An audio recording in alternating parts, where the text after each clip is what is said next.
అందరికీ నమస్కారం. ఈరోజు డే 173. ఈ రోజుల్లో sound therapy, frequency healing, vibration energy అనే పదాలు చాలానే వినిపిస్తున్నాయి. మనకి టెన్షన్ ఉంటే సూతింగ్ మ్యూజిక్ వినమంటారు. సరే, ఇప్పుడు ఓ విషయం చెబుతా. ఇది సనాతన ధర్మం వేల ఏళ్ల క్రితమే చెప్పింది. మన ట్రాస్ అంటే మనసు, త్రాణం అంటే మనస్సును కాపాడేది. ఒక్కో మంత్రానికి ఒక ఫ్రీక్వెన్సీ ఉంటుంది. ఓం, హ్రీం, క్లీం లాంటి బీజాక్షరాలు ఇవి నేరుగా మన బ్రెయిన్ వేవ్స్ మీద పనిచేస్తాయి. ఇప్పుడు సైంటిస్టులు చెబుతున్నారు, certain chants can synchronise the brain waves, reduce anxiety, improve memory, even effect body cells.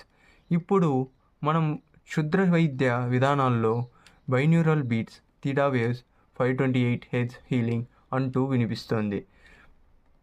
అదే విషయం మన వేద కాలంలో రాగధ్వనులు, నాదయోగం ద్వారా అద్భుతంగా చెప్పబడింది. ఇంకా గాయాలతో బాధపడే వారికి ఆశ్రమాల్లో ఒక శక్తివంతమైన మంత్రోచ్చారణ చేస్తే తీవ్రంగా స్పందించే వాళ్ళని అనేక గ్రంథాల్లో ప్రస్తావన ఉంది.